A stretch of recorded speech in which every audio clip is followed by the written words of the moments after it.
parents in the room and all you kids, you need to listen up. Okay? And this is, I'm not correcting anybody or any of that stuff like that. I'm trying to get everyone to refocus. Just out of observation, I'll give you some things. I got them on my card here. This has been now for a little over a month or two, maybe 3 months. I've observed some behavior, and I think it's good for all of us. I've observed it in my own kids, so it's not like I'm up here, my kids are angels, because my kids are the worst probably, or some devils in their own little way. And Daddy's always trying to keep an eye on them. So, but I will bring a few things up to you, and this kind of goes along with what I'm going to talk about. But the first one is some of these things are basics that we need to focus on. Let's not make sure we don't lose them. It's paramount, I think, to the success of the next generation.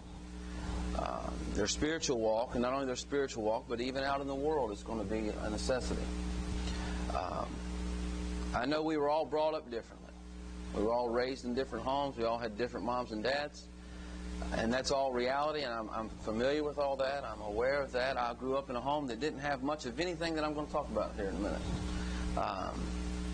I wasn't taught any of these things growing up. And I grew up, and I'll tell you, and I'm not saying that's because of this, but when I was growing up, I didn't like kids, and I hated old people. I'll be honest with you. I wasn't close to my grandparents because I didn't like old people. I didn't like the way they smelled. I didn't like the way they talked. I didn't like anything about them. Right? But I was raised that way. I wasn't like raised that way, but the fact I didn't get any training, I grew up that way. I didn't like kids. Y'all know all that. Sister Charity will never forgive me for that. But I know we were all brought up differently. So I know we're all brought up in different walks of life. But I think it's very important, guys, that every single one of these children answer the adults, yes, sir, and yes, ma'am. I think for two reasons. Number one, it's a self-discipline. It's a self-discipline. And number two, it keeps the awareness and the respect for the elders and the adults that are there. I think it's so important. I'll tell you why. I'm watching. It's not just with me. I'm watching it with Sister Savannah. I'm watching with Sister Valerie. I'm watching with Sister Puckett, Sister Ashley, whoever's there. I watched it with Sister Karen. They asked a question. Yeah. No. It's just really that yeah and no. Now, I know that maybe we're splitting hairs, but I think it's very important because I think it's led to something else that's happening. I'll tell you what else is happening. There's a lot of questioning the adults going on right now, and so any you parents, so you know, I don't want you, and you can come up to me if you want to, but I'll go ahead and try to stop that now. But every one of our kids are guilty. So if you want one instance, I've watched it in every one of our children. I've watched it take place in some of you adults that have been out there, the women that have helped, they've observed it themselves. There's a constant questioning of the adults going on. No matter what the adult says, there's questioning about it. They're actually telling the adults what the rules are. Okay, that's now again, it's let's put the horse back in the barn before it gets out. It's happening with Sister Karen. I'm sure she's experienced it. We've all experienced it. That we're there. You try to tell the child, this is what's happened. No, that's not what it is. This is what it is. That's a legitimate concern to me, because if our generation grows up with no respect of authority and no acknowledgement of adults, they're not going to listen to our ministries. They're not going to listen to us when we try to instruct them in the things of the spiritual world. They're just not going to do it. I'll give you another instance. I'm all-time pitcher. I'm watching the game. So I call a player out. They weren't out. That's not an out. That kid wasn't out. Brother Puckett, they weren't out. That's consistent. Consistent. It happens almost every day, every game. It's a consistent, and it happens with different kids. It's not one child, it's all of them. Okay? I'm telling you the truth. Only because someone that loves, and I do love all of you, and sometimes when you love people, you got to tell them something. But this is just concerns. I'll give you another one. This just happened today. Sister Valerie called one of the kids out. I was standing there, and you called someone out. There was 2 children standing there by the goalpost, and I heard the other child look at the other one and whisper, "They weren't out. Why did she call them out? They were not out." Now I'm telling you, so now that's went from now they don't listen to the adults, now they're telling the other kids the adults aren't right. Now that continues. 10 years from now, we got major problems. No child in our home should never be allowed to question us as parents. Just shouldn't be allowed to. And here's some of the things that we're going to say. I've heard it. Well, they're just mature. They're mature thinkers. Well, my children are mature, but if I tell them to do something, they better not rethink it and try to come back and tell me another way. I mean, that's what it is. I said, go do this, but Dad, what about that? Well, I said, go do this. This is what you're supposed to do. It's breaking down, guys. And I'm here. I'm watching. I'm here to help you. I'm not here at all to correct anybody. That's not what I'm up here to do. I'm solely giving you information that because I'm able to be here, I'm able to gather it. If I weren't here, some of these mothers could tell you. If you have any questions about it, ask some of the mothers that are here. They'll tell you it's happening. It's not. The fire's here and the smoke's billowing. It's happening. So we got to be mindful of that.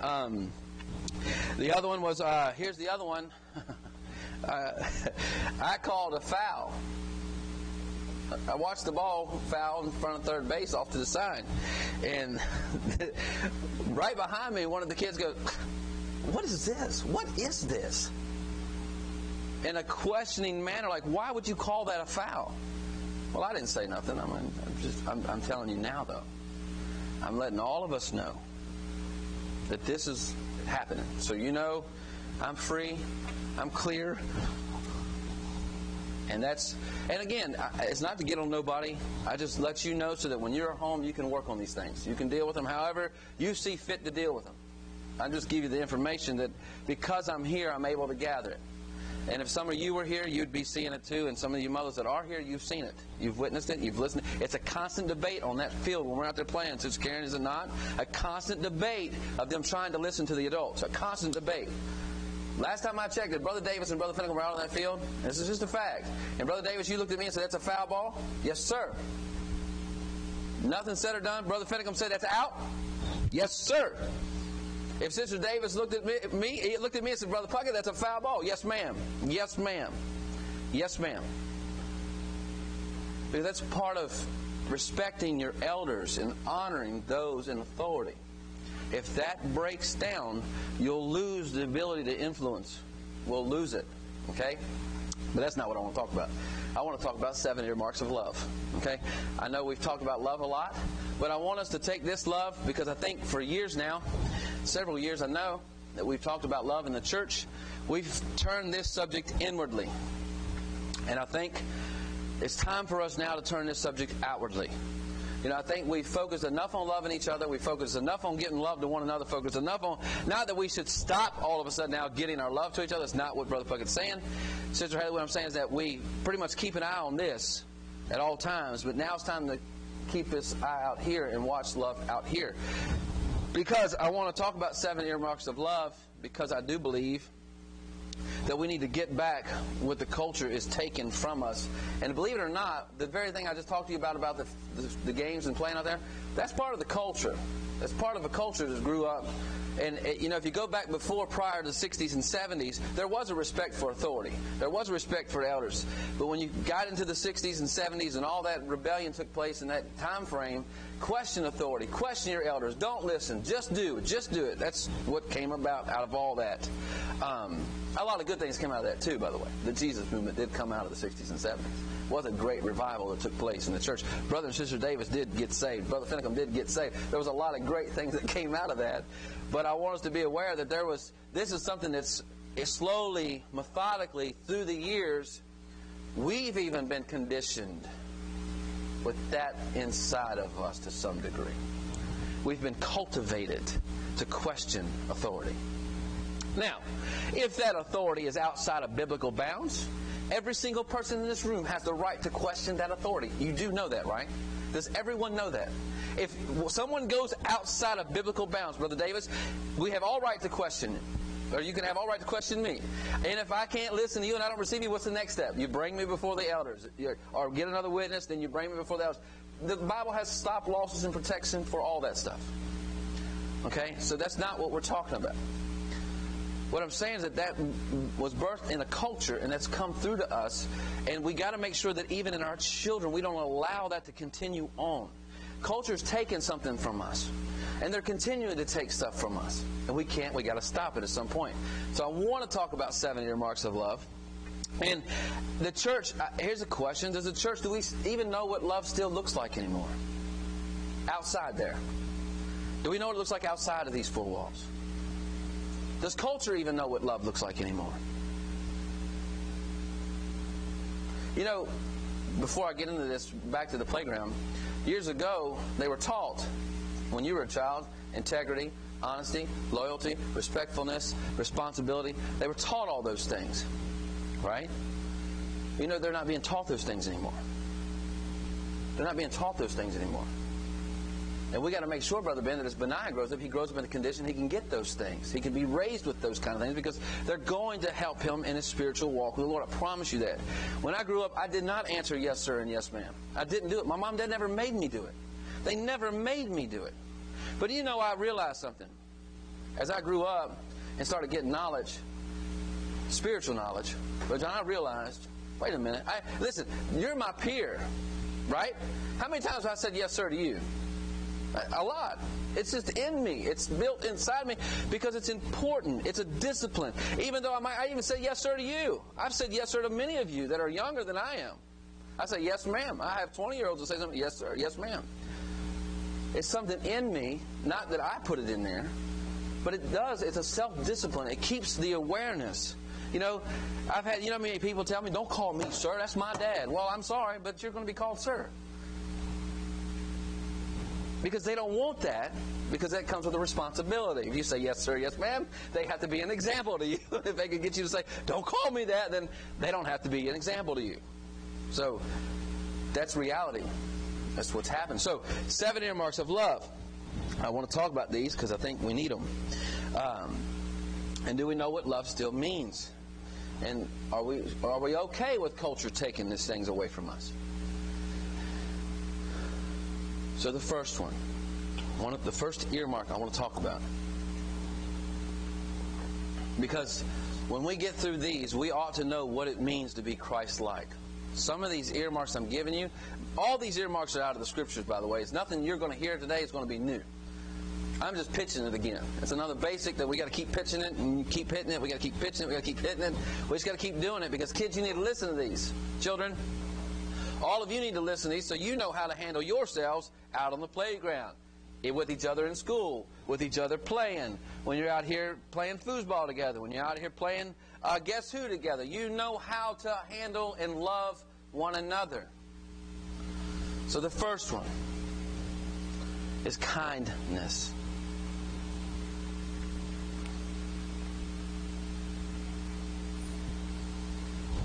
Kindness is actions and words that benefit others.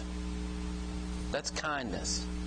It's actions and words that benefit others. That's kindness. We're in a culture today that you won't find very many kind people out there.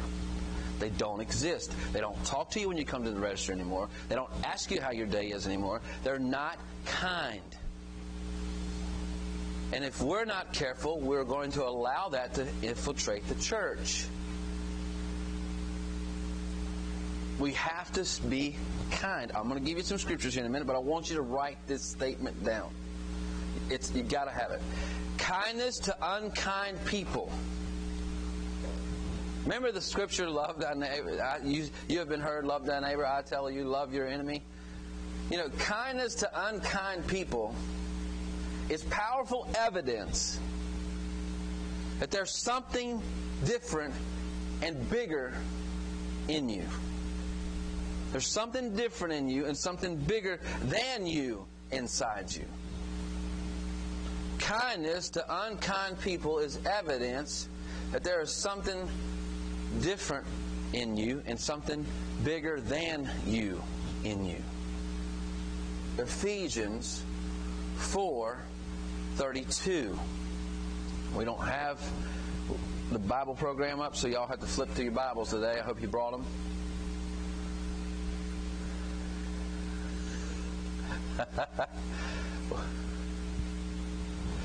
Ephesians 4:32. I'll give you a story real fast while we're waiting for everybody to get to Ephesians 4:32. I really like stories. I hope y'all do too, because I'm going to start giving more of them because I like them. There's a husband, Eddie, sitting down watching a football game one night, and his wife and he had this unreconciled difference.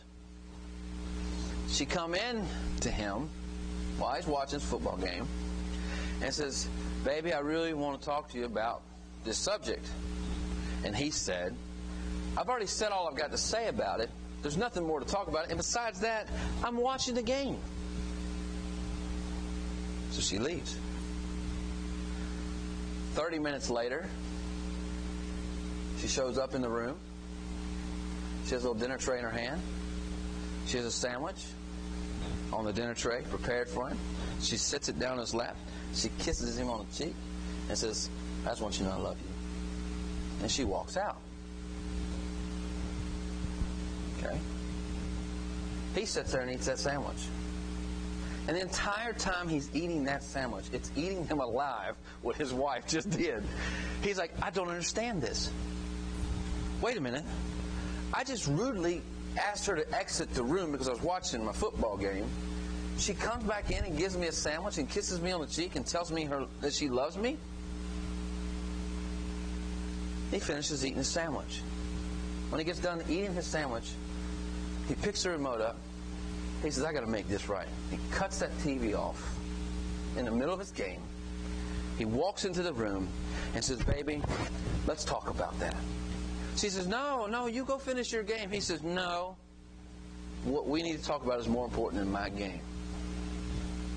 And he missed the rest of his game, and he talked to his wife about what was going on. Can I tell you something? That kindness to that unkind man turned that subject completely around. Changed the whole environment, changed the whole atmosphere, changed the whole scenario. To where all of a sudden, just one act of kindness made that husband realize, wow, what she just did was more important than any football game I could sit here and watch. And Brother Davis, he forfeited his football game because of an act of kindness. Ephesians 4:32 says this, "And be ye kind one to another, tender-hearted." Now, we can't forget this. See, I can be kind to you and be hard-hearted. Does that sound... Have you ever experienced that? I can be kind to you and still be hard-hearted. I've done it. I know it can be done. I'll be kind to you, but I'm not going to be tender towards you. I'm not going to be open towards you. I'm just going to be kind. That's all I'm going to be. It's a real surface thing to be kind. But then he said, kind and tender-hearted. See, that's different now. Now you changed it on me, Lord. I can do the kind, but now you're asking me to be tender-hearted. Soft, approachable, entreating, accommodating, tender-heartedness. Forgiving one another, even as God, for Christ's sake, hath forgiven you. Kindness. Listen, children, every one of you, even all of us here in this room, and especially watching you all play together, you better get a hold of the virtue of kindness to each other. Be kind. Return kind words. Even if they're unkind to you, return kind words. We got to make sure our children practice kindness amongst each other, themselves, and their peers alike. See, why is it okay for adults not to be kind? We won't be okay with that, Brother Davis. If I'm not kind to you, we're going to fix that. It's going to be, for Brother Andrew, when the kids are not being kind to each other, we can kind of overlook that and move on. Why is it when they're older, Brother Eddie, it's like this real big problem? it's just as big a problem when they're little. All they do is grow into it. They don't grow out of it, they grow into it. Okay? And as we go and move forward in what we're working on, the Lord, what He's dealing with us on, and loving those outside these four walls, do you know you have to present yourself as a kind individual to them? And let me tell you something, if we do, we're doing something that 90% of the world around them isn't doing for them. 90% of the culture around them isn't showing them any level of kindness at all. It's a very self-centered, selfish world right now, Brother Ben. They don't have time to show you kindness. They don't have time. But if we show kindness to them, we're getting an edge against the culture. Something the culture's not, they don't have. We got the ultimate edge, and that's Jesus Christ. Don't get me wrong. But what I'm talking about is just activating the character traits of Jesus Christ in the culture. We got to activate them. It's one thing to just do it amongst ourselves. We got that down pretty good, and some of us can fake it pretty good too, I'm sure. But when we go out there into an unkind world, and we're working with unkind people, and we're standing there, and the lady gets my order wrong, and I have to throw my food back through the window. That's terrible. I'm telling you, I'll never forget it. You know, you can't take those things back. All you do is learn and go. You learn and go. And you kids, listen, you're going to have to get these life lessons now. That way you're never throwing your food back through the drive-thru window later. But that's a reality. But we got to practice kindness to the ungodly so that if we ever stand a chance to get to them and witness to them and share with them what we've got, Brother David, they've got to see that we're kind. We genuinely care about them. Listen, you know something, Brother Eddie? I came out of the world. You came out of the world. Can I tell you something? There's one thing that we can pick up on very quickly, more than anybody else. Let me tell you what it is. Fake. It smells. It's got a stench about it. You can pick it up a mile away. If someone's not genuine, you know it. You've been taught all your life what ungenuineness looks like. You lived most of your life as an ungenuine person, so you know what it's like. This ain't something you can fake, guys. This ain't something we're going to get out of here today and say, okay, well, I'm going to go out and fake being kind and all of a sudden. No, we've got to become kind in order to show kindness. It's a change of heart. It's a change of mindset, Esther. It's a change of behavior. I've got to become more like Christ. I've got to show the same kindness He showed to that lady that was caught in adultery. The only man there in that whole entire crowd that could have genuinely and, listen, authoritatively thrown the first stone and the only stone that was thrown at that lady. He was the only one without sin, Brother Davis. He was the only one that could have picked that stone up, Andrew, and bashed her head in right there. And justifiably so he could have done it. But there was a love in him for her. He didn't even know her. And that love wasn't necessarily for that person. It was for the condition of that person. David, he wanted her to get out of that condition. You know what? He could have ended her condition right there. But he loved her right out of that lifestyle, didn't he? He didn't throw that stone. And all the other ones left. You know, she was faithful to him the rest of her life. One act of kindness. One act of kindness. Who knows if she was kind or not? We don't know nothing about her. She could have been the most... You would have been better off dwelling in a corner of a housetop with her. We don't know what she was like. I can promise you the lifestyle she lived, she couldn't have been too kind living that kind of a lifestyle. It makes you hard. So she wasn't probably the most kind person out there that day, Brother Eddie. But Jesus Christ was. And He showed that kindness to her. One act of kindness changed that woman's life. And you know what? You don't think He was ridiculed for that? Absolutely He was ridiculed for that. Why is He hanging out with her? So kindness. 1 Corinthians 13:4. We know this subject like the back of our hands.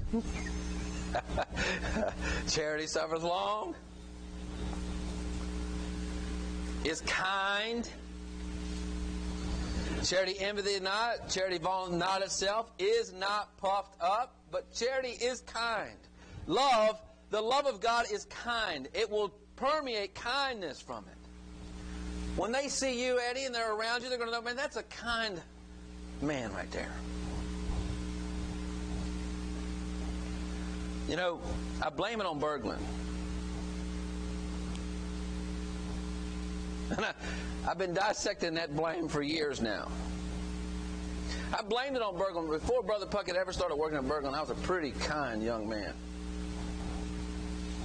Pretty kind individual. Pretty soft-hearted. Pretty tender-hearted. I changed. I changed with knowledge.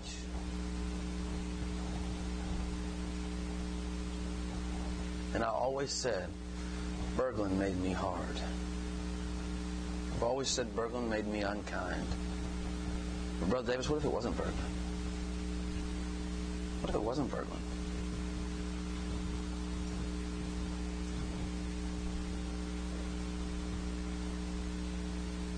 Kindness, guys, children, is how you handle your brothers and sisters at home when they may do something you don't like. It's a command. Be ye kind one to another. That's a command. So, let's go to Ephesians 2:7.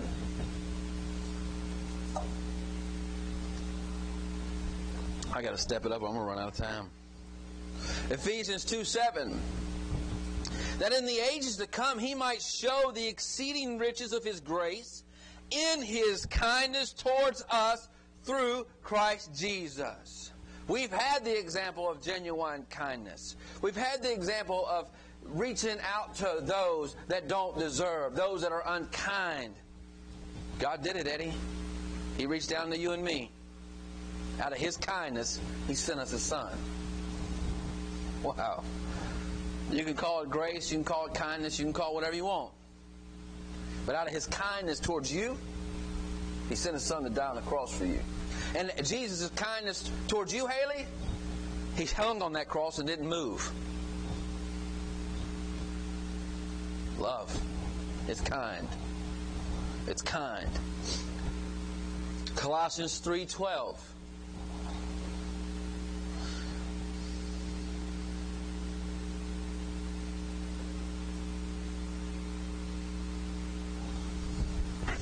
And we've put a lot of focus on the last one on this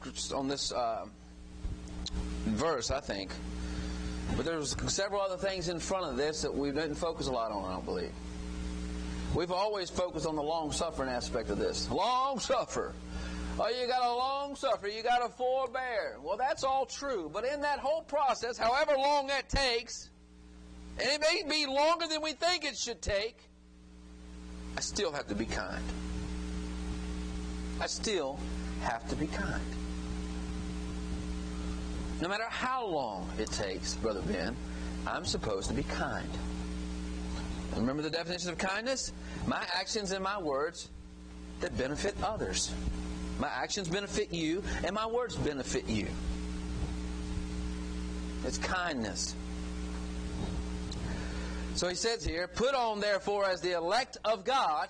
Now that's supposed to be us. Right? The elect of God. Therefore, put on as the elect of God, holy and beloved. That's who we're supposed to be. We're holy and beloved. Bowels of mercy. Kindness. Humbleness of mind. You know, he just didn't say humbleness there. He just specified humbleness of mind. Meekness and long-suffering. There's a long list here. There ain't just one thing out of this list. There's several things in this list.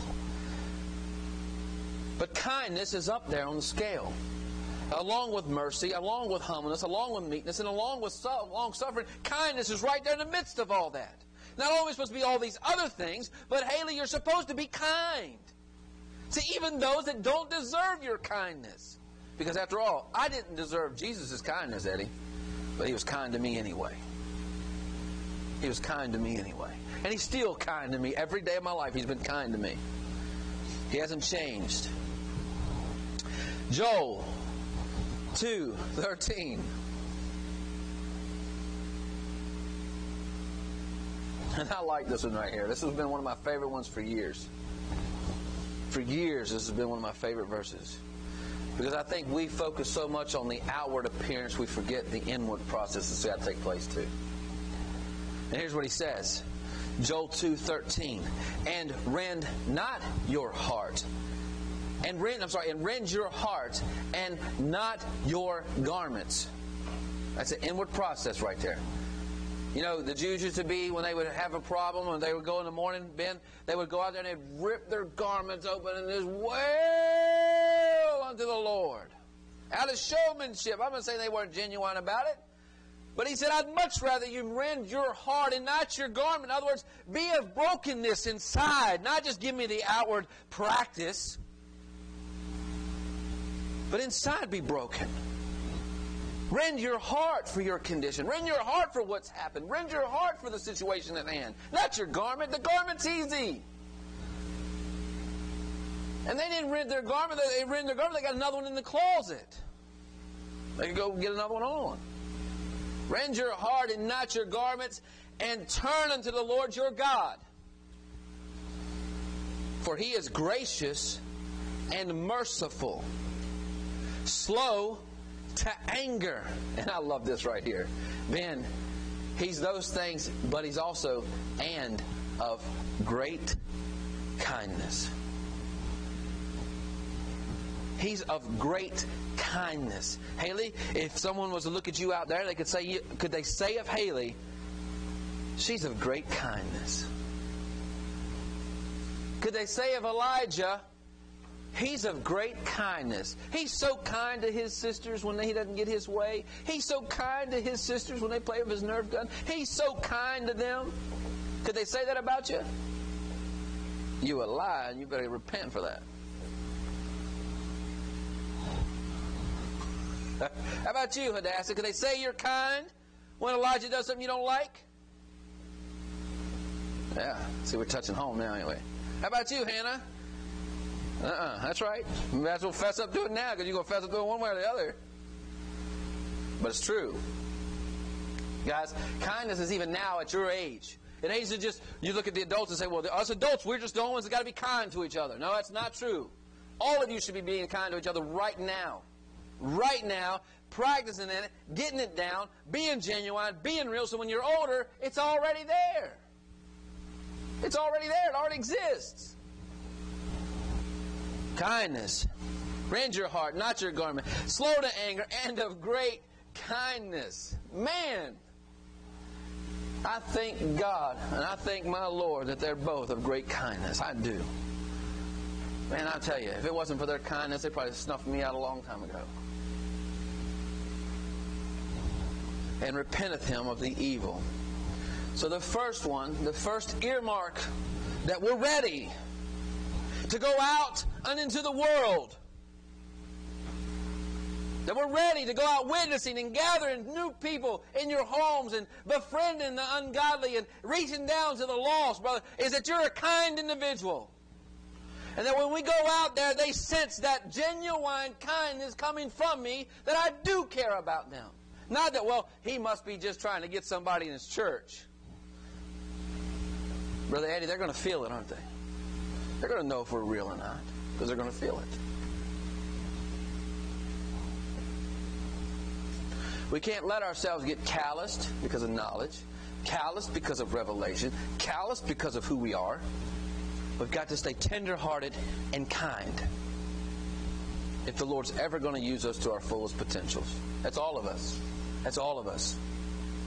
Number two, the second earmark of love, that we're ready to go out. Listen, I'm not talking about in here now. I think we pretty much got a good focus on here. Eddie, I think we focus so much on here, we've lost focus out there. I believe that. I believe that. Not that we don't keep an eye on this. It's kind of like we got to have double vision here. Got to keep one eye here, that we're always doing what we're supposed to do with our brothers and our sisters. We're living right, Brother Davison, here. But we also got to keep an eye out there. The second one. Because let me tell you something. This is real right here. Number one, kindness. If you're working with people on any level at all that you've worked with people, they've seen whether or not you're kind or not. They've had to experience your unkindness at some point maybe, or they've experienced your kindness. But how about this next one?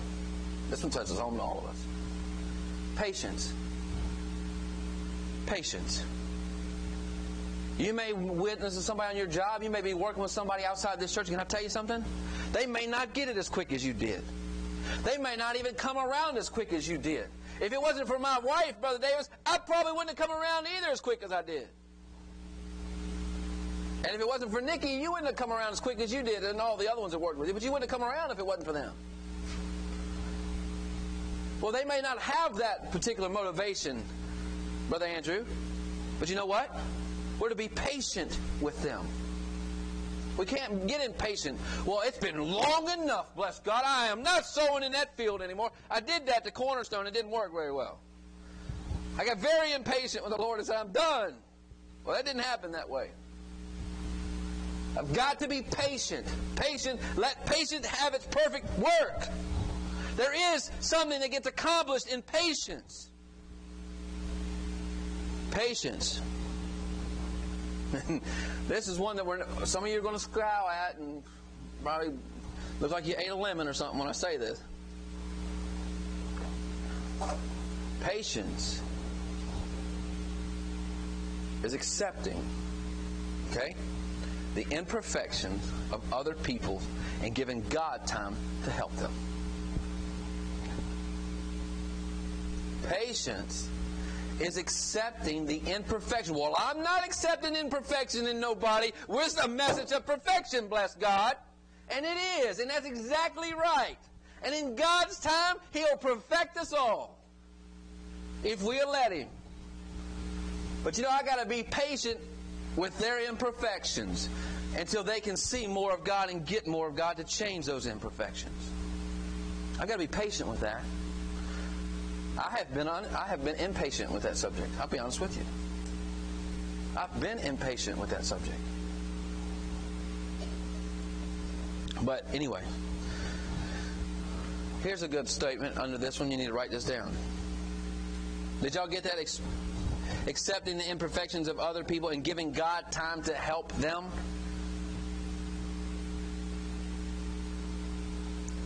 See, everything in me, when I work with somebody or you work with somebody, you may want to rush the process. I just want you to get it. But you know, God's on His own agenda. He's got His own time frame. He's got His own time. The 24-hour day doesn't exist to God. For all we know, He's got a lifetime to change me and you. We think it needs to happen in a week, 2 weeks, a month, 2 years. It needs to happen now. Well, who put the time on there? We do. We put the time on there. We get impatient with people's imperfections. And we'll categorize them. We'll box them. We'll put them in a category. Well, this person's never going to go here because of this. We got impatient with their imperfection and we labeled them. And we labeled them, put them in a box and shoved them in a corner. We don't have to deal with them anymore. That's impatience. Here's the statement. I want you to write this down. Now, I want you to remember, for years we've been hearing this. Brother Eddie, we are problem focused in this church. Is that what we've heard for years? What have we heard? Solution focused. Let's stop focusing on the problem, Andrew. Let's work on the solution. Okay, here you go. Here's your statement. You ready? Patience focuses on trying to solve the problem and build up others instead of blaming the other person. Patience focuses on trying to solve the problem. That's patience. Impatience won't do that. Patience focuses on trying to solve the problem and build up others instead of blaming the other. See, patience will build up you instead of blame you. Well, it's your fault you're not getting this from God. Well, I'm going to build you up. I'm going to build you up. I'm going to build them up. Patience is going to build them up, not tear them down. Let God worry about all that. We got to be patient with them. And who knows, Brother Eddie, maybe we're getting ready for a great influx that God's prepared for this church. I don't know. But I'm telling you now, when the time comes and the testing time that comes, we better be found kind. We better be found patient. And we better be focusing on solving their problems instead of focusing on their problem. Your problem is you just don't want to serve God. Okay, well, help me get past that. Your problem is you just don't want this. Well, help me get past that.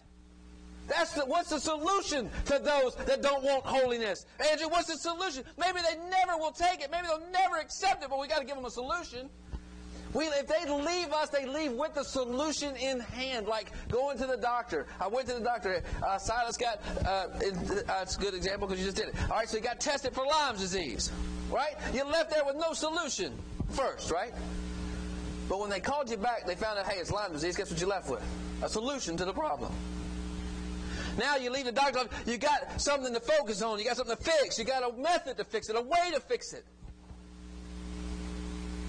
Okay, I don't want holiness right now. But help me understand why I don't want it. Show me what it means. What does it look like? You know, holiness looks kind. Funny, isn't it? Holiness is patient. Holiness just isn't an outward dress. It's an attitude. It's a life. It's a life. And that life, the greatest life, is the life of Jesus Christ. He was the greatest picture of holiness. And He was kind. And He was patient. And He focused on how to solve their problems, not their problems. But we do it differently. They get in here, we want to try to immediately find out the problems, because that way I know why you don't want what I got.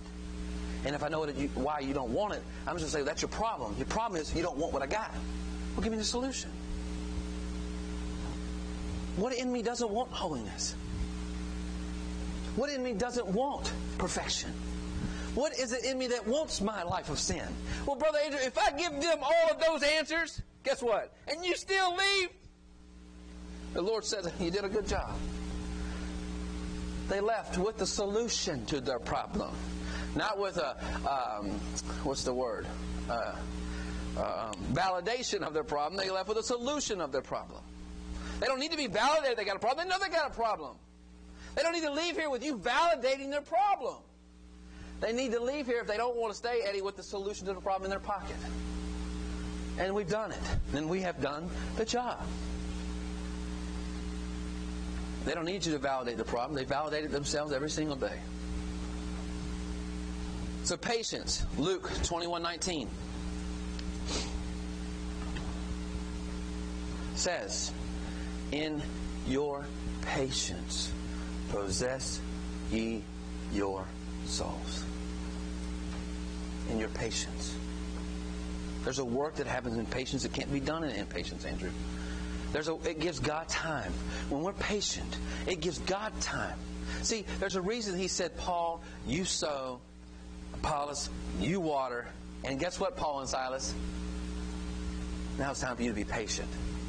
You just be patient and I'll bring the increase. And you know what? Let me ask all of you a question. This is a question I ask myself. So I'm just going to give it to you because I ask it to myself. Brother Hyatt, if the Lord brought someone across my path that I have spent 3, 4, 5 years working with, and after the 3rd, 4th, 5th, 6th, 7th, it takes 7 years to get them a vision, Brother Andrew. They finally get it. They want to come. They change their entire life. They come into the kingdom of God. Can I ask you a question? Was it worth the 7 years? Was it worth the 7 years of working with that individual and being patient with them and showing them kindness and showing them love? Was it worth it at 7 years, Brother Davis? They give their lives to Christ. They serve God. Is it worth it? It sure was worth it to God, wasn't it? So why ain't it worth it to us? Why ain't it worth it? Why is it that, well, if they ain't got this within a year, man, I'm bailing out and I'm getting somebody else. Well, they're still coming around. They're still liking to be around you. They still ask you questions. So what if it took 3, 4 years? So what if it took 2 years? We're talking about a soul here. A soul. We're not talking about a job. I'll just get another job. No, we're talking about a soul, Brother Ben. And we're supposed to be the apple of God's eye. The best of the best. I know Navy SEALs that would stick to get along with somebody, and some Christians would stick with each other. That's a fact. So Luke 21:19, in your patience possess you. Romans 8:25. But if we hope for that we see not, then do we with patience wait for it? Just because I don't see a great result right away in someone's life that you may be working with, Haley, should you just, I don't see no results, I'm out of here. Can I tell you something? This is, Brother Davis, the Lord has not done that with me. Has He done it with any of you? Has He so looked at your life and said, Ben, I don't see no progress in Ben in this area, in this area. I'm done with Ben. I'm done. No, the Lord doesn't do that to us. And we're supposed to be Christians, which are Christ-like ones that are like Christ. Then how do we so easily do it? How do we so easily scrap the paper, scrap the project, say, okay, it's taken long enough, I'm done? I got a hard rebuke by God with this church. I'm telling you now. I'm sharing it with you. I hope you get it. I'm telling you now, I gave up. Up here. I was done. When I'm done, I get done. I'm not joking. I was done. But I'm telling you now, it wasn't what the Lord wanted. And my impatience needed to be corrected. And it did. I gotta tell you something. Who are we to say God's done with somebody? Man, I tell you what, that's an awful, lofty place to be. When you can say, God's done with that individual. Man. That's a tough call. That's a tough call for any man to try to make. I don't care who they are. That's a tough call. I can kind of somewhat see why the brethren don't want to judge some things in that mindset. Not that there's not a lot of other things that they got Bible, chapter, book, verse that they should judge. But there's some, I'm sure there's some of those areas that they don't want to mess this up right here. There is a level of patience that takes place. And I know that the older generation looks at some of us young men and say, man, they got a long road ahead of them. They're going to learn this the hard way. I don't want to learn it the hard way. I want to learn it now. If I've got to have patience now, then I want to learn it now. Because I might not live long enough to learn it later. Don't know. Patience, Romans 15:5. Oh, did I read 8:25? But if we hope for that we see not, then do we with patience wait for it. Romans 15:5. I did read it, sorry.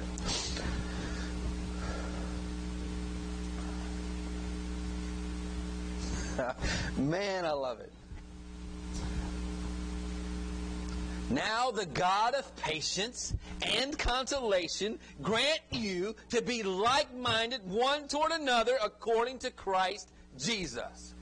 Wow, what a verse. The God of patience, are you kidding me? You know how many times I've ever heard anyone preach that verse right there? I don't think any, to be honest with you. It may have been in a message. But we're dealing with a God of patience here. He's so patient, it's taken him 6,000 years to bring this thing about. That's how patient he is. He's so patient, he still puts up with humanity. Even though they murdered his son on the cross, he's still dealing with us every single day. His patience is just mind-boggling, Nikki. How patient has God been with you? And how impatient are we with everyone else? My goodness, brothers, I don't deserve to be where I am. But it's in that patience, Brother Andrew, that I'll be able to possess my soul. The God of patience, of great kindness. Wow, what a God. What a God. The God of patience and consolation grant you to be like-minded. One toward another according to Christ Jesus. 1 Thessalonians 1:3. I'm trying to hurry. I haven't even got past number 2. I got 5 more to go.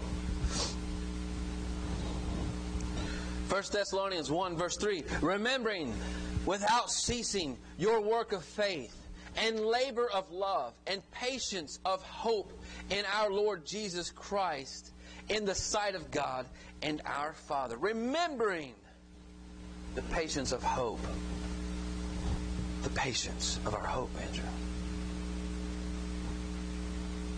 Brother Davis, you know I can get impatient with God and say, you know what, if He ain't coming back in my lifetime, what's this all worth anyway? My hope is in that patience of waiting on God. That's my hope. It's in the patience. It's there. I've got to be patient with God. A lot of times we get impatient with God. And I'm telling you, if we're getting impatient with God, I know for sure we're getting impatient with the ungodly we're trying to work with. Patience. 1 Timothy 6.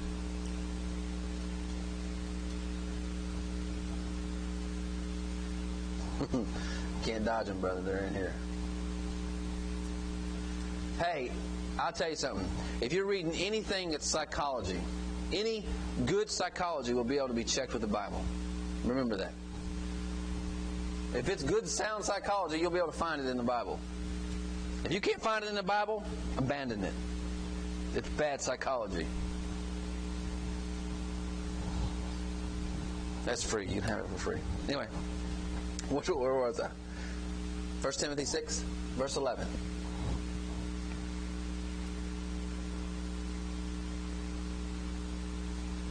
But thou, O man of God, flee these things and follow after righteousness, godliness, faith, love, patience, and meekness. You need to remember those are pretty high up on the scale, man, brother. You got to remember patience. You got to remember that. It's so easy to forget the patience of God, the patience He had with us.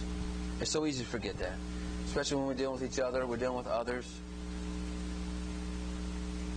It's kind of like that the guy that owed the debt. The king forgave him of his debt. And he goes out and finds the very one that owed him money, Eddie, and he wouldn't be forgiven to him. He had him thrown in jail. And the king was like, wow. It's kind of like that. If I'm not going to show you patience, I've got to show you the same patience God shows me. We've got to show each other the same patience that God shows each other. Yes?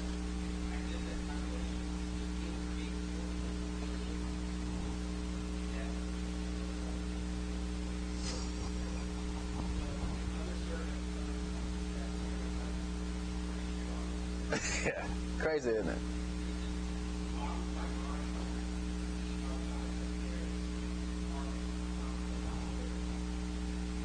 Yes, with His. Yeah, oh yeah, that's right. Exactly right. That's right. But the same patience that God has with me, the same forgiveness of my debt, I've got to forgive those trespasses of others. I got to be patient with them. See, this is, we're talking Christ likeness, right? Am I missing something, brothers? I mean, are we not talking about basic Christianity here? The basics of being what Jesus was? This is what He was. This is what He was. I don't care about what I am. I got to be what He is. I've got to become what He was, Andrew. We can get so caught up on defending and fighting and who we are and forget to adapt and adopt who He is at the same time. So, James 1, 3 and 4. This is so true, man. Oh, Lord. I'm not saying that I've got a lot of experience, but I tell you, I believe that the Lord's worked on me, Andrew, with the subject of patience.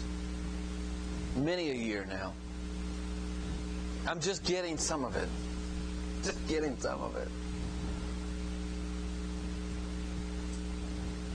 Knowing this, verse 3 in James 1, that the trying of your faith worketh patience. Oh, thank God. We may want the trials to be over and the hard times and the tough decisions and the tough revel. We want all that to be over. But can I tell you something? It's in those times right there. Patience is working in our life. My faith is being built up. He's working on my faith. Y'all know that?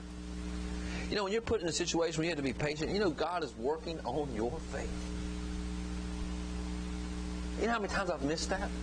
You know how many times I've missed the fact that I've got impatient with the Lord about something, and I've missed the fact that in that Him trying to work patience in my life, He was actually working on my faith? Patience is important. The trying of your faith worketh patience. But let patience, and that's interesting. See, patience has a work to do. Patience has a work to do, and we must let patience have its perfect work. It does have a work to do. It is working something in us if we practice patience. Let patience have her perfect work, that you may be perfect and entire, wanting nothing. I've got to let patience work. The old man doesn't want to be patient. I must be patient to get the work done, to get the job done. I say not that I get the job done, that I can assist the Lord in getting the job done in us. And part of getting that job done that He set out on a course is that He set inside this life of ours trials that test our faith, things that test our walk, to work that patience so that patience can take us on to perfection. But I've got to let it have its perfect work. 2 Peter 1:6 says this, and to knowledge add temperance. See, I'll tell you something. You read this verse, and if you've been in this process at all, which some of you I'm sure have, if you haven't, you're going to be going through it one day. The first part of the process is you're going to get the knowledge. And then when you get that knowledge, Brother Andrew, you've got to develop self-control. Just because you get knowledge doesn't mean you get to fly off like a rocket in any direction you want to, but you've got to have self-control with that knowledge. I learned that with my mom and dad. I wanted to give it to them. I had to have self-control. And then after the self-control process, it's so funny, if you go back and track, you can see the work of the Lord. After you had to get the temperance, He says, now add to your temperance patience. Now that you've got yourself under control, let's work on your patience now. Let's work on your patience. See, we can get ourselves under control, but are we patient? Are you patient with your children at home? Are you patient with your spouse? Are you patient with your boss? Are you patient with your minister? Are you patient with your brother? Are you patient with your sister? Are you being patient? But once you get the knowledge, you better get self-control. And once you get self-control, you better get patient. You better work on your patience. And can I tell you something? The Lord does this process, by the way. The Lord can initiate this process in people's lives. And then, into patience, godliness. See, once you get knowledge, you're going to graduate into temperance. You're supposed to graduate from temperance into patience. And once you graduate into patience, your next step is to graduate into godliness. That's God-likeness. That's Christ-likeness, Andrew. That's what that is. We're on an ascent here. If we get these things down and we start mastering these things in our life, we're going to become like Christ if we master some of these basic things. We get so caught up in the, let's get the dark secrets and the dark sayings, and let's go into the dark, deep revelations of the Bible, and let's try to dig up new truths. But you know what? The basics are sitting right there, and I promise you those basics can take us in. Look at the life of Christ. And everything that you can see in Christ's life, that you can read about, everything that you see, every account of His life in that Word led Him to perfection, everything He was doing. Now, It may take us knowledge and doctrines and revelations to get what some of that is, how he got there. But Brother Davis, everything we read about him is a life of perfection. He had these things. He had kindness. He had patience. He had these things. Now, and to knowledge, temperance, and temperance, patience, and to patience, godliness. Now, here's a question. This is just one way. Well, Brother Puckett, how can we get more patience? Here's just one of the ways that I know of. Is that when I've been impatient, I need to ask for forgiveness. Will you forgive me for my impatience? That's one way towards patience, is to ask for forgiveness for your impatience. You get there. What they say in psychology, first step of a problem is to what? Admit you got a problem. You got to admit it if you're ever going to get through it.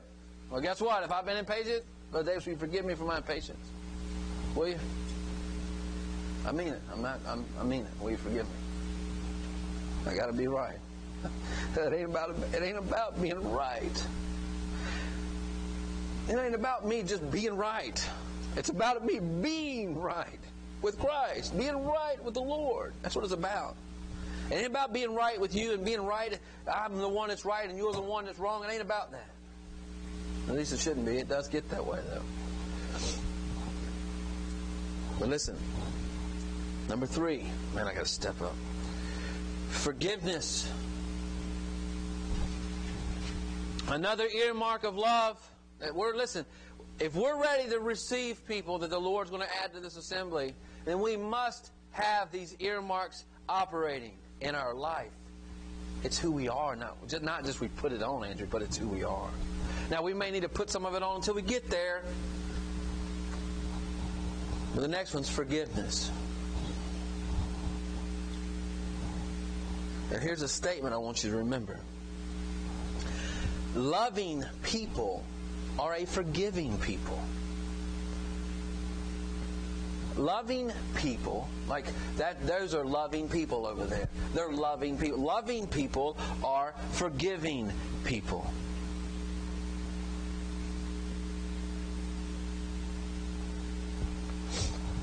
See, we're in a culture, in society, right now. I shared this with Cornerstone last Sunday. We're in a society right now that doesn't believe in forgiving, and they don't believe in forgetting. They believe in remembering and retaliation. That's what they remember. That's what they are. They remember and they retaliate. They remember and they retaliate. They remember and they retaliate. They remember and they bring it back up. They remember and they bring it back up. Well, that's the world. That's not Christ. I'm telling you now, I don't stand a chance to make the bride if he starts to remember all my sins. And neither do none of you. If he gets you at the final end of the line, Brother Andrew, he says, oh yeah, by the way, Andrew, you know all those years ago you asked for forgiveness of these things? Well, I'm going to remember them today, and I'm bringing them up to you. And I ain't going to forgive you.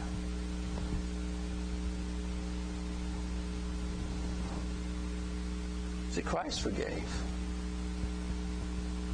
He forgave. He forgave me. Now listen, I'm not saying we're dealing with past sins, okay? I'm not saying, Brother David, he'll still forgive me now. He'll still forgive all of you now. But you can't sin away your day of grace. You can't sin away your day of grace. But we got to be forgiving. You know, and if someone you're working with, Brother High, one of your clients, decide they want to be born again, they want to, you know, and you know everything about them. And you're going to know everything about your clients. Now, I'm not saying that we're unwise and we're foolish, but I say we have to be forgiving. We have to be forgiving. And just like Christ forgave us, we are to forgive others.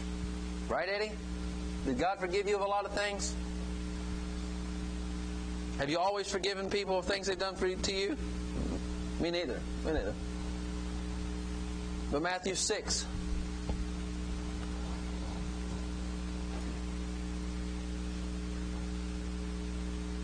You know, Jesus forgave harlots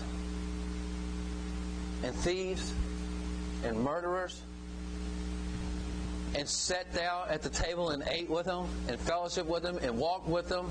Did you know that? Because he genuinely forgave them. And I'm not telling you, and listen, it's hard for us to forget anything. Let's just be honest, right? Isn't it hard to forget? And I hope I graduate to the place where I can just forget everything that's ever been done to me. It's hard, isn't it? It's really hard. It's not impossible, though. Yes, sir. No, yes, sir. No.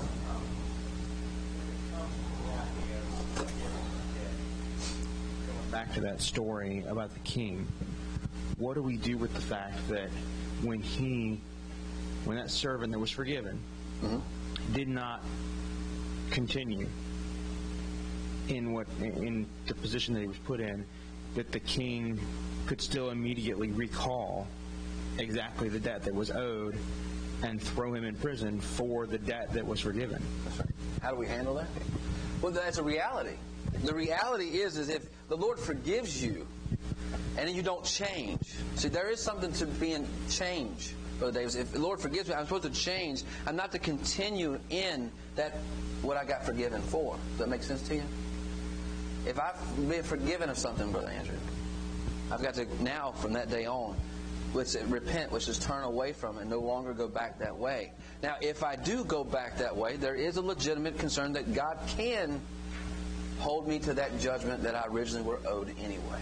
That's a fact. That's something that we don't have much to do with. Now, that's God. That's up to the Lord. You know what I'm saying? But in this process of forgiving someone, if you wrong me, and you've never wronged me, but if you did, I'm to forgive you. Now, if you keep wronging me of the same thing, now we have this long-suffering, forbearing, but the love of God isn't all long-suffering and all forbearing. The love of God also judges. We can't forget that. It still judges.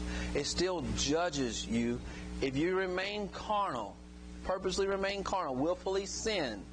It says the wrath of God is revealed unto those that hold the truth in unrighteousness. See, if you know to not do it and you still do it, that's sin. You may have been forgiven for it, but if you continue in that life, you are inviting the wrath of God into your life, whether you've been forgiven or not. It's coming. Because you cannot hold the truth in unrighteousness. If you've been given the truth and you've been given forgiveness, you're to move on beyond that. And if you don't, then you're holding that truth in an unrighteous lifestyle. And you're just like that guy. He was forgiven. He knew the truth of what he was forgiven for, Andrew. And he went out and he held that truth in an unrighteous behavior towards his brother again. Sorry, you just invited the wrath of the king into your life. And he will recall you back. He said, I'll bring to record this day. It's not this big free get out of jail free card. That's not what we're saying. It's not you're going to just be forgiven. No, you can put yourself in a position. It's in Romans that if you hold the truth in unrighteousness, you invite the wrath of God in your life for that truth that you're holding in that unrighteous behavior. See, kids, that's why it's important for you to know what to do good and do it not. To you, it's sin. So here you knew what to do good. You didn't do it. So now you're holding the truth because you knew it was good to do. You didn't do it. And now you're unrighteous.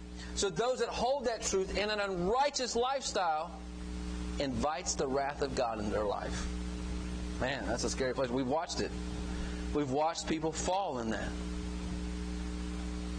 So that's how you just remember, guys, just because you are forgiven, to continue down an unrighteous lifestyle once you've been given truth,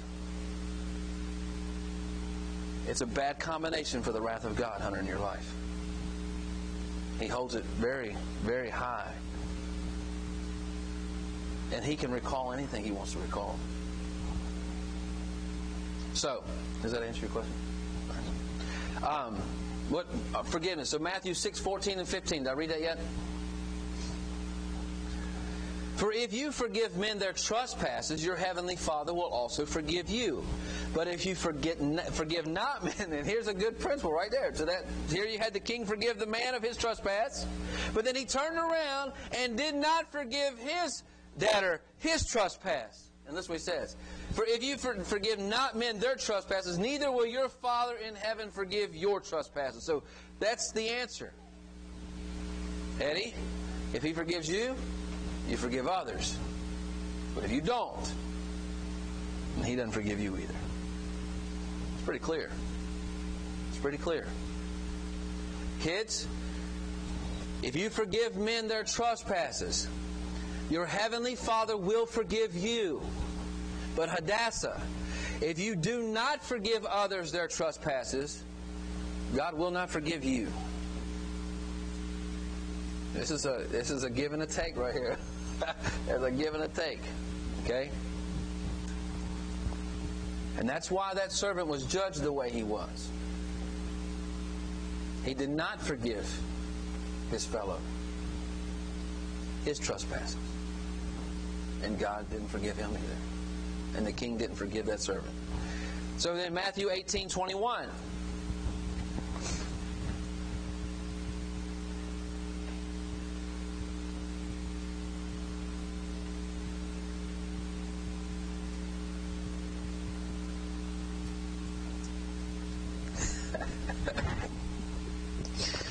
Oh my goodness.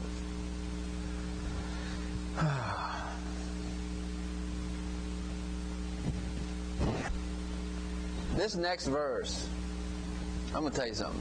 I wrestled with this thing for years. I have. Matthew 18:21 says, Then Peter came to him and said, Lord, how oft shall I forgive my brother's sin against me? And how often shall I? He said, then Peter said to him, Lord, how oft shall my brother sin against me and I forgive him? Come on, Lord. And here's his answer. Till 7 times? Was it 7 times? No, what was it? 70 times 7. You know what the Lord helped me understand with this for me personally? I don't know about any of you. Until you get it right, you keep forgiving until you get it right. So it ain't about what they're doing. It's about how you're responding to what they're doing. You've got to be of a forgiving heart. Until you get that right, you keep forgiving. You get that right, you keep forgiving. Until you get that right, you keep forgiving. I didn't want to forgive all the time. I was at a point sometimes in certain circumstances, I didn't want to forgive anymore. I thought I'd forgiven enough. Lord, I've forgiven enough. No, you haven't, because you still haven't got the concept of what forgiveness means. And until you get the concept of what forgiveness means, you got to keep forgiving. Until I get it right. Until you get it right. How often should you do it? Until you get it right in your heart. You might not be able to ever change that behavior, but you've got to get it right in your heart. You got to get right. And that's how often you got to do it until it does get right. So, that was Matthew 11:25.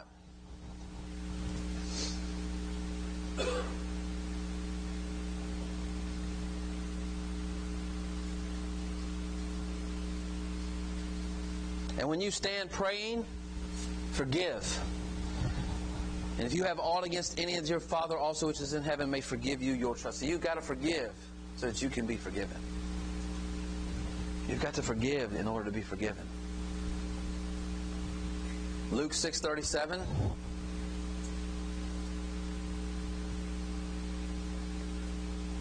Judge not, and you shall not be judged. Condemn not, and you should not be condemned. Forgive, and you shall be forgiven. A lot of people use that, don't judge. I believe it's the same process. You got to get things right, like the whole mote in your being. If that was really what we use it as, and there's no reason for you, a preacher, to ever stand behind this pulpit and preach to you how to live righteous. There wouldn't be a need for that. If it was literally get the beam out of your own eye for you can help me. If that's what it was, then nobody can help each other. We all got motes in our eyes. But what if it's a heart condition he's talking about? What if there's something not right in your heart about it? And until you get that right, until you get your mote, your personal problem or your personal feelings out of the situation, until you get your person out of it, you can't help anybody because it's personal to you, Brother Eddie. What if that's what he's talking about? What if you can't judge until you get the personal out of it? But if you judge and there's something personal inside you and you make the judgment, you'll be judged. So I think there's a lot of something in the condition of your heart in these situations. Personally. I mean, I might be dead wrong. All right, number 4. I'm going to step it up. I don't run out of time. Courtesy. An earmark of love is courtesy. To be friendly-minded is what that means. To be friendly-minded, politeness. And here's a good one. To treat other people as though they are your friend. That's what it means to be courteous, polite, friendly. And I'm going to challenge you, we're in a culture that's lost some of the courtesies. Because we no longer hold the door for other people when they're coming to the door. And our kids, we need to make sure we embed this in our kids. If you're walking in the door, Elijah, and there's an adult coming behind you, listen to me. You step aside and hold that door and let that adult walk in first. Because if you just walk in and let the door go behind you and you just keep on going, you're not very courteous or polite. Or polite. So holding the door, we're losing it.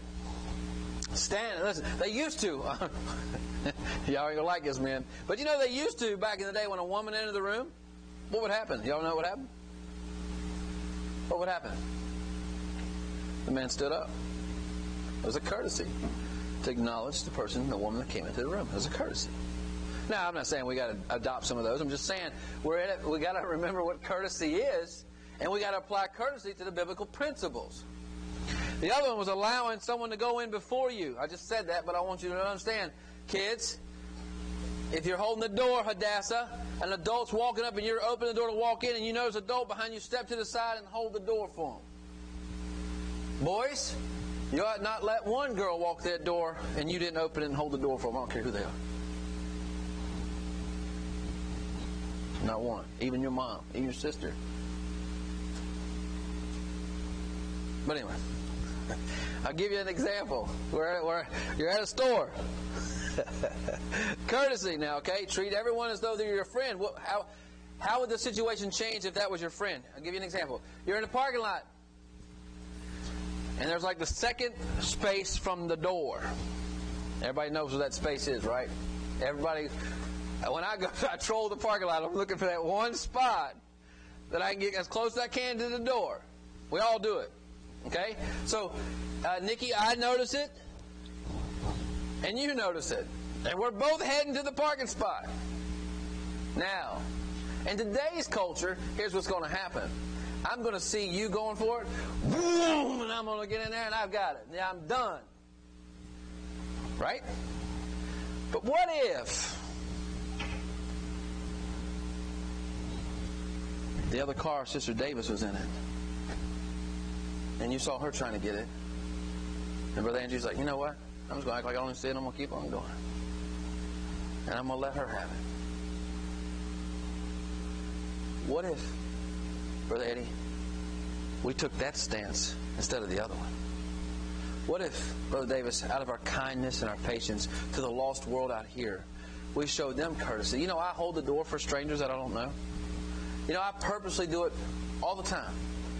You know, I do it to many walks of life on purpose because I want you to understand, listen, I ain't too good to hold the door for you. I'm not too good to hold the door for you. If you see an old lady walking in the store, an old man, and they're struggling with all they got, Andrew, open that door for that old person. Let them in. Hold the door for them. We're losing all that. All that's going away. You know how many doors I watched slam in front of people? You know how many doors I've had slam in front of me?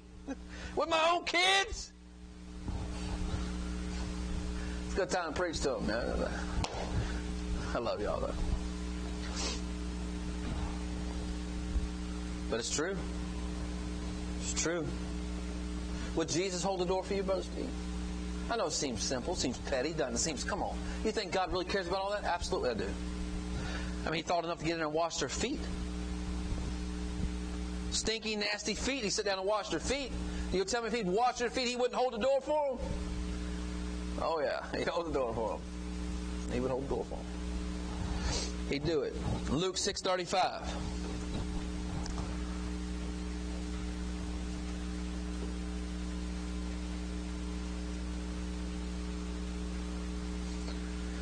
But love your enemies, and do good, and lend, hoping for nothing. Again, and your reward shall be great, and you shall be the children of the highest, for he is kind unto the unthankful and to the evil. So what's courtesy? It means being polite and friendly-minded. Start viewing them as someone that is a friend, that the Lord wants to save. You know, the Lord said, I would that all men be saved. So once you start looking at people as though the Lord wants that individual to be saved. The Lord wants that individual in the kingdom of God. The Lord wants that person to get the revelation. Instead of saying, well, that person don't want this. Brother Eddie, I have used that excuse long enough. I'm done with it. Brother Puck is done with that excuse. They don't want this. I don't have that kind of authority to make that kind of call. I don't. So number 5. Almost there.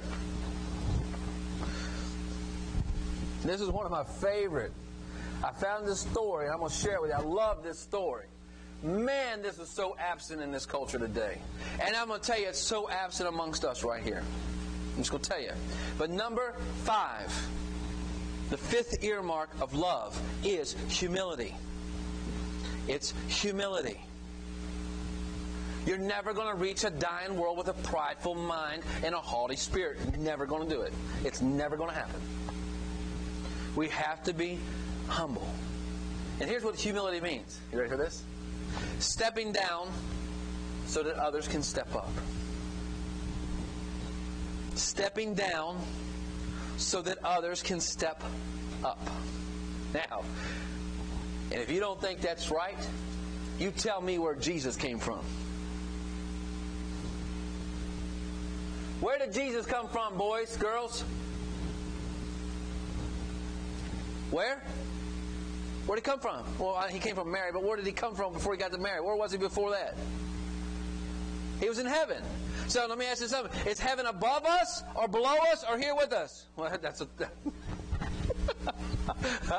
Let's just stick with the simplicity. Okay, so where's heaven? Above us. So Jesus had to what? Step down so that what? We can step up. That's humility. We'll get into theology when you get older. But that's humility. He had to step down so that we could step up. Now here's a story. Ready for this? Man, this is a good story right there. There was a young man with a college degree, got a good job, started off at the bottom of the ladder, was called in to his supervisor, and we'll give him his, let's just call him Rick. And the supervisor said to Rick, hey Rick, we're having a promotion. Someone's going to get promoted, and you're one of the candidates. Rick's a 25-year-old young man who doesn't want a promotion, 25-year-old, right? He said, Rick, you're one of the candidates. And Rick says, well, can I ask you something? Who's the other candidate? And the supervisor said, well, we're going to offer the job to George. And Rick said to the supervisor, well, how old is George? Man, this is unheard of. How old is George? The supervisor goes, well, I think he might like 45, 46 years old. And the young man said to the supervisor, why don't you give this promotion to George? It'll probably be the last one he gets. I'm going to get others. I want George to have the promotion. Let me ask all you a question. If it was between me and George, and we're Christ-like Christians with revelations that no other group of people have on the face of this earth. But if it was me and George in that office that day, I'm going to tell you right now what was in my heart before this all happened. Poor George. Poor, pitiful George. I guess he's going to go his whole life without this promotion because I'm getting it. Right? But can I tell you something? When that young man said, tell you what, George has worked all of his life. He probably ain't going to get another one. Why don't you give this to George? So here's what happened. They gave the promotion to George. When they gave the promotion to George, the supervisor told George what Rick had said. And George was floored. He went out immediately and got Rick under his arm. You know, he kept Rick under his arm his entire career. And Rick got a better promotion because of that tutorship that George gave him. Because listen, Rick stepped down so that someone else could step up. And can I tell you something? If we're up at a high place in the Lord, Brother David, that's where we are. We're apple of God's eye. And they're down out there, they're down. Do you know, in order for them to ever get a chance to step up, somebody's got to step down so they can step up. That's humility. That's real Christianity. Sitting in here and talking about how bad they are and how good we are, that's not real Christianity. That's righteousness, that's self-righteousness, that's pride, that's haughtiness. That's not the Christ that's not the Christ that saved me. Let me just tell you that. It's not the Christ that saved me. And I can't adopt that mindset. I can't afford it. Because you know what? I'm glad that he stepped down for me, Brother Ben. And not only did he step down for me, Andrew, he has stepped down for my children. He has stepped down for my wife. And I sure don't want to blow the fact that he stepped down for me. And the fact that I'm not willing to step down for somebody else. Man, that's a revelation, Brother Davis. That's a revelation to get that right there. Because let me ask you a question. What if a husband would step down to help his wife climb up? What if a father would step down to help his children step up? What if a pastor would step down to help his saints step up? What if the pastors of the body of Christ stepped down so the people in the bride could step up? What if we did that? What if we humbled ourselves down and prayed and sought his face? What if we stepped down? You know, he's waiting for us to follow in his footsteps. Did he not step down? I'm telling you now, we're missing it if we don't get this. Brother Eddie, we're missing a harvest out there that I believe he's got. But we've got so much smoke and mirrors, we can't see what's going on out there. We're so inwardly focused, it's hard for us to see what's going on outside there right now. So anyway, humility. Philippians 2. And we're going to read for a little bit. And then I'm going to give you the last two. It'll be quick, so.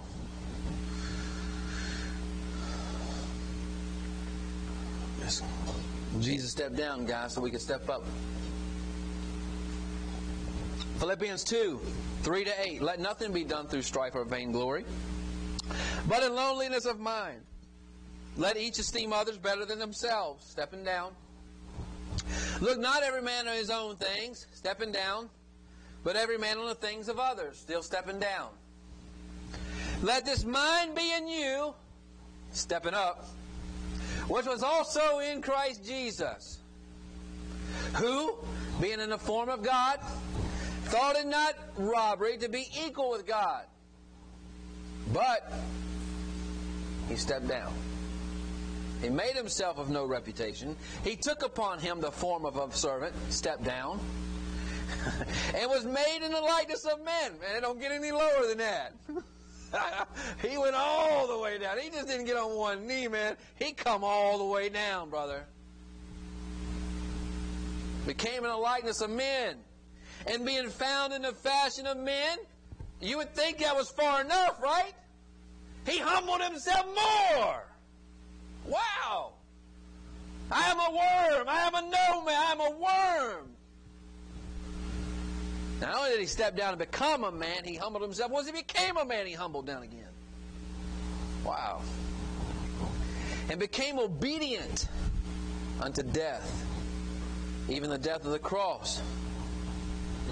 He stepped down, Haley, so that we could step up. That's humility.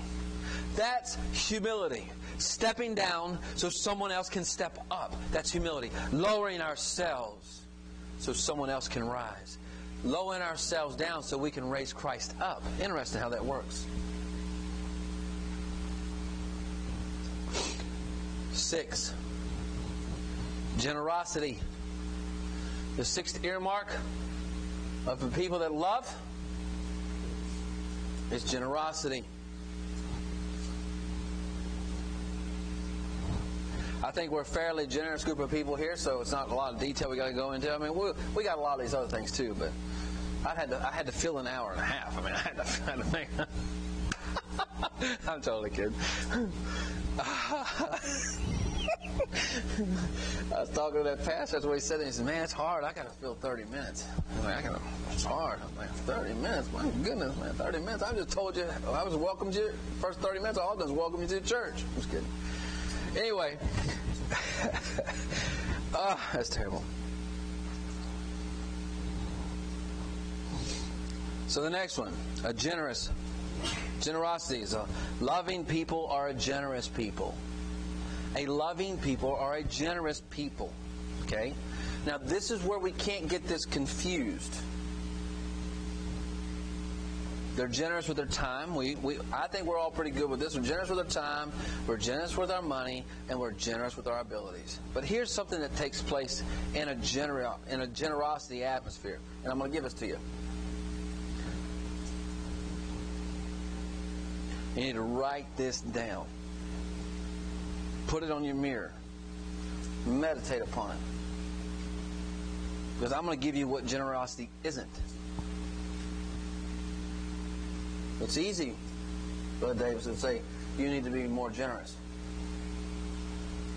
You need to be more generous with your time. You need to be more generous with your money. You need to be more generous with your abilities. But listen, we're not talking about generosity, are we? What are we talking about? Love. Right? Generosity is an earmark of a loving group of people. Write this down. A loving person is a person that looks for ways to give advantage to others. A loving person is a person that looks for ways to give advantage to others. That's a loving person. A loving person is a person that looks for ways to give advantage to others. And does not look for ways to take advantage of others. Now, the subject wasn't generosity. Generosity is an earmark of someone that loves. And if someone loves, someone's looking for a way to give advantage to others, not take advantage of others. See, that's what we got to get that right. We got to get that right. It's got to be right.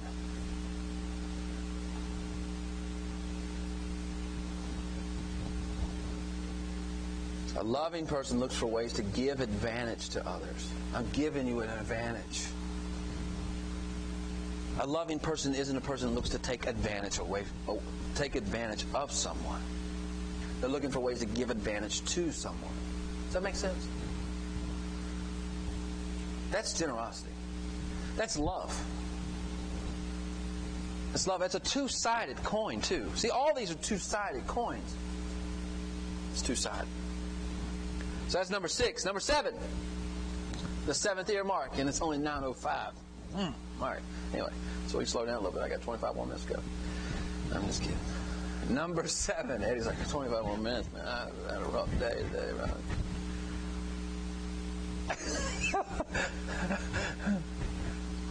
Number 7. 7th earmark of love is honesty. See, we want love to be love. And love. But I don't want you to tell me the truth. Don't be honest with me, just love me. Don't be honest with me, just love me. But I'm going to tell you something. Love is honest. Love is honesty. And you cannot have love if you are not going to have honesty. It's impossible. It's impossible. If I let you wallow in your sin and your mire, and God lets me wallow in my sin, it's not real love. He loved me so much, He gave His Son for me. That's how much He loved me. He proves it to me. He's told me time and time again how bad I am. He's reminded me when I fall short. He's rebuked me when I needed it, Brother Eddie. He has. Because He loves me. And love is always honest. We're living in a culture, guys, that don't tell me the truth. Just tell me what I want to hear. Don't tell me what makes me feel bad. Tell me what makes me feel good. But an earmark of love is honesty. Because a loving people are an honest people. A loving people are an honest people. And they'll care enough to tell you the truth in the right spirit. If it makes you feel bad, if it makes you feel terrible, if it makes you have regrets, they'll tell you the truth. Because in the right spirit now, in the right spirit, a loving people will be honest. When you have a brother taken in a fault, be honest with him. Go to him. Be honest with him. You have a sister taken in a fault, go to her. Be honest with her. That's love, guys. That's love. Love won't go to them. If you don't love them, Andrew, you're not going to go to them. You know, I'd be liked a whole lot better if I would stop loving so much.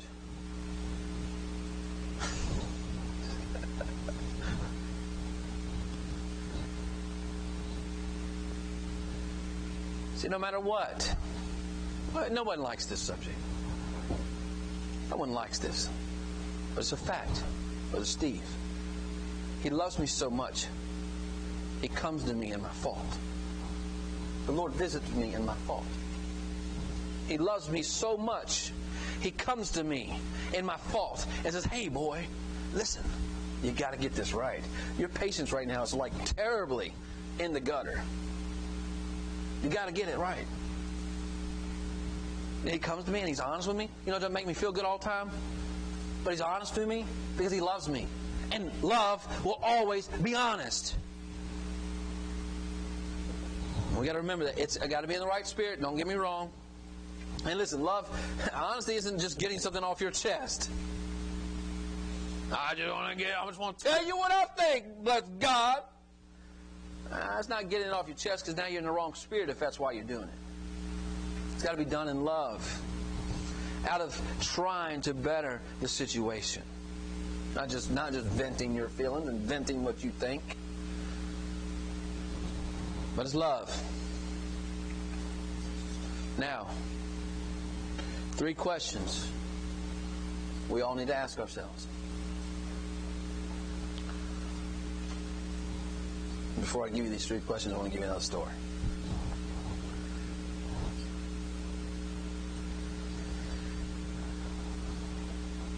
There was an 85-year-old man called into the mission field in Africa, built a clinic, had a practice there, helped everybody, helped the people there of Africa. And he had teams come over all the time. And one day he was with the team, and there was a young man there with him, and they were going up into the mountains together. He's 85 years old at this point, still out climbing the mountains in Africa. Brother Davis, as he's walking up with this team, this group with him, he leaves the group and wanders off. He's 85 years old. It's very hot this day. It's sweltering outside. The heat, listen, he's an 85-year-old man climbing uphill, Brother Andrew. He walks away from the group. And this one young man in the group observes what this 85-year-old man does. He sees this lady struggling with the cook firewood that she's got to take up for the week. He runs over to her. He grabs that cook firewood, 85 years old. He had all these 20-year-olds in this group. This 85-year-old man saw something, went over to her, grabbed that wood up, and hauled that wood to the top of the mountain for her. At a very hot, sweltering day in Africa. Got to the top of the mountain, delivered her wood to her little hut, or house, whatever it was, or what you call them, adobe places. Brother Davis, and he, I guess, said a few things to him. But the young man ran over to him, and he looked at that elderly man at 85 years old. He said, "Why did you do that? You're 85 years old. It's 100 degrees out here. Why did you do that?" He said, "Young man, No one should bear that kind of burden by themselves. No one. No one. Now, I want you to remember that. There's a whole lot of people around you bearing a burden right now. They shouldn't have to bear it by themselves. No one should have to bear that kind of load by themselves. You're going to run into somebody in the world that's bearing a load, Brother Eddie. And you're the only one that's got strong enough shoulders to get on that load and help them. And you can be that 20-year-old and watch that 85-year-old man do it for you. Or you can run over and say, you know what, no one should bear this kind of load by yourself. Hey, I'm here for you. And here's the 3 questions I want you to ask.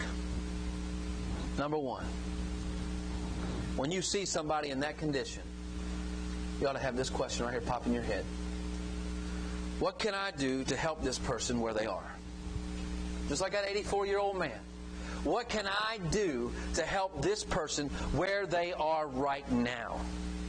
Because you know what, Brother John, there's some of them are in some bad spots right now. You know, we can't forget the Great Commission isn't just to go out into all the world, and that means only outside the 4 walls or the boundaries or the border of this country. It is to go ye into all the world. When you step out of your house, you are going into all the world. When you step outside of this church, you are going into all the world. It doesn't get any more all the world in America. We're the melting pot. All the world's right here around us. So when you see somebody like that 85-year-old man did, Brother Andrew, he jumped in there and said, hey, what can I do to help you where you are right now? That's the question you ought to ask when you see somebody. What can I do to help you where you are right now? Number 2, how can I make this person see that a life with Jesus is so much easier? How can I help this person see that a life with Jesus is so much easier? You see somebody under that burden, under that load, these questions ought to come to our minds, church.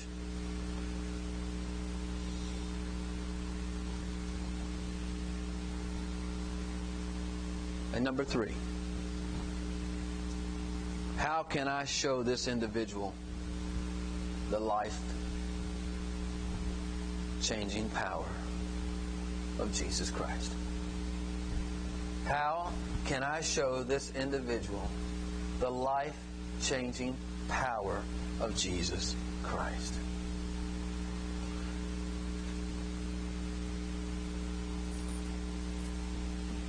Love.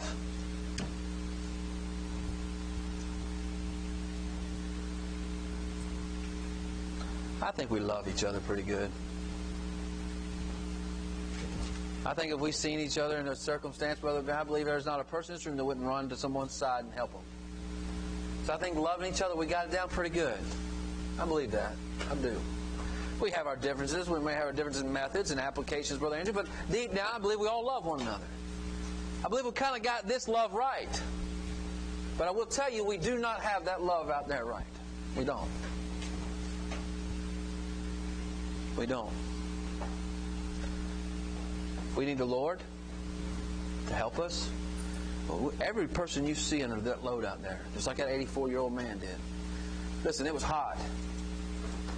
You know what a risk it was for him to go grab that load of wood at 85 years old in the sweltering heat?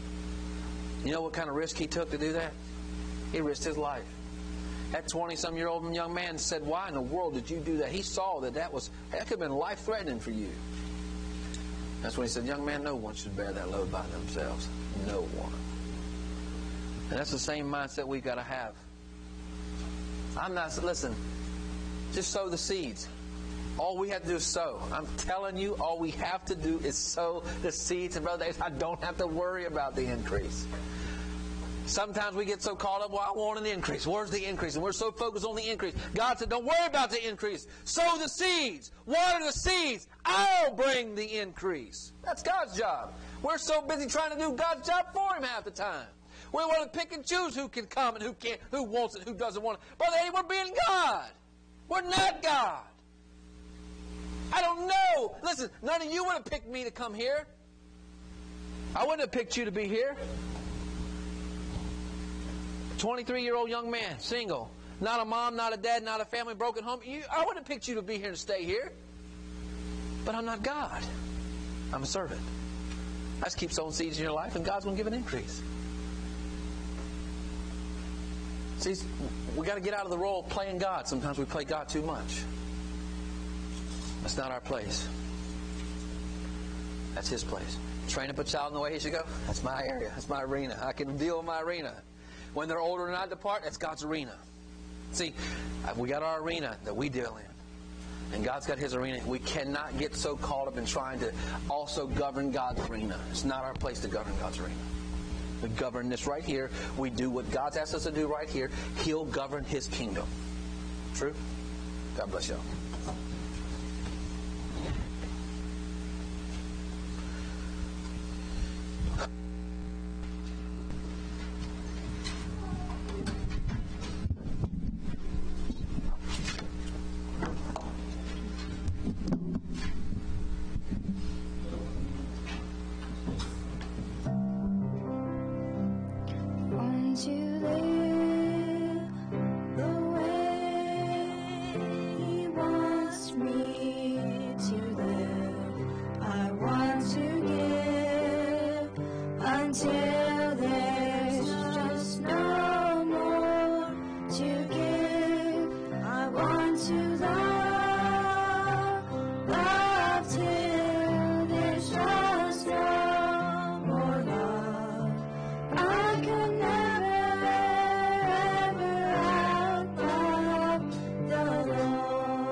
I can never, ever outlove want to live the way He wants me to live. I want to give until there's just no more to give. I want to love till there's just no more love. I can never, ever outlove the Lord. I want to live the way He wants me to live. I want to give until there's just no more to give. I want to love till there's just no more love. I can never, ever outlove the Lord. I want to live the way He wants me to live. I want to give until there's just no more to give. I want to love till there's just no more love. I could never, ever outlove the Lord. I want to live the way He wants me to live. I want to give until there's just no more to give. I want to love till there's just no more love. I can never, ever outlove the Lord. I want to live the way He wants me to live. I want to give until there's just no more to give. I want to love till there's just no more love. I can never, ever outlove the Lord. Amen. Amen. That's right. We can never outlove the Lord. Again, we do it right in here. I believe we got it all right. I believe we do a good job with most of it. We just gotta let's put God to the test out there. These are principles we follow in here. Let's see if they work out there too. See if the Lord will help us. Pray I'm flying out in the morning. The Lord will keep the plane up. Don't crash and kill me. And I'll get there safely and get back safely. Brother Andrew will be here Sunday. He's here the rest of the week, so if y'all need something, give him a call. If you need a piece of plumbing pipe fixed, you need some ditch dug in your backyard, need a tree cut down, call him. I'm just doing it. Both of them did it, you know. So anyway, Brother Davis is here, so y'all got plenty of people here, so pray for Brother Finicum in Honduras. Things seem to be going well. I hadn't heard any bad news, and so I guess that's good. Have you heard anything good? All good, I mean.